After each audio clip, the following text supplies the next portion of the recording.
big day here at Crooked Stick. So much at stake. Sunday begins with plenty of anticipation and excitement as the race for the top 5 and the top 30 will be decided during the final round. This thing is an ever-fluctuating number right now. Both Ricky Fowler and Sean O'Haire play early and card even par rounds. O'Haire is 25th, safely inside the number.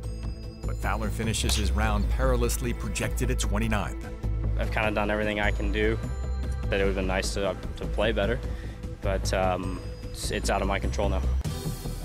Huge day for Roberto Castro, trying to get back to Atlanta where he lives.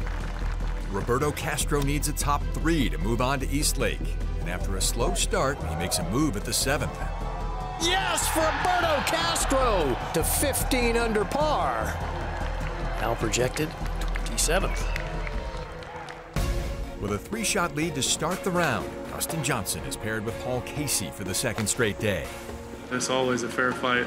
You know, anything can happen. It doesn't matter how good you're playing. A birdie right out of the gate gives Johnson a 4-shot lead. But the mood changes on the next 2 holes with consecutive bogeys. And all of a sudden, those putts that have been going in with regularity are not. Casey takes advantage of Johnson's misfortune. With birdies on those same holes for a 4-shot swing. So all of a sudden, we have 2 tied atop the leaderboard. Can't worry about the holes you make bogey on. The only thing you can do is worry about the next shot. That's a nice bounce back. Nothing seems to bother Dustin. A birdie at the 4th reignites DJ. And 4 more circles follow in the next 7 holes, giving him a 5-shot lead. I enjoy being in the hunt and having to hit really good shots when you need to. While Johnson bounces back, Jason Day's back bounces him from the course after his tee shot on 9. He picked up his tee, and then he felt some discomfort in his lower back. He does expect to start at Eastlake, but he could fall out of the top 5 today. Ricky Fowler's fate is still up in the air until Charles Schwartzel fires a final round 64, which gets him into the top 30 on the number, knocking out Fowler by .57 points to make the Tour Championship for the first time since 2013. And joining Schwartzel at the FedExCup playoff finale will be Roberto Castro. Final round 67 for Castro to punch his ticket. As a solo 3rd-place finish vaults him up 32 spots in the standings to 21st.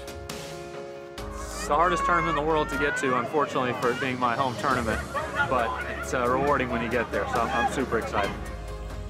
Also heading to Atlanta is Emiliano Grillo. At 9th in the standings, he's one of only 2 rookies to make it to the Tour Championship and is making a strong case for Rookie of the Year honors. Meanwhile, the drama in the final group ramps up again after Casey birdies 12. And Johnson bogeys 13 to cut the lead to 3.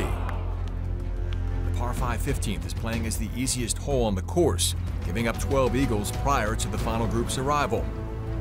And both Johnson and Casey have a chance to make some more noise. Paul Casey to 20 under par. Casey's eagle cuts Johnson's lead to 1, but only for a moment.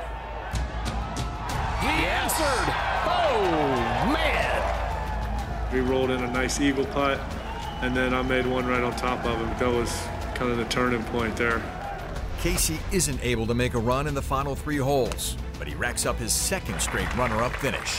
I ran into a buzzsaw with Dustin Johnson the last 2 days. I did everything I could. I hold my head up high that it was a great fight.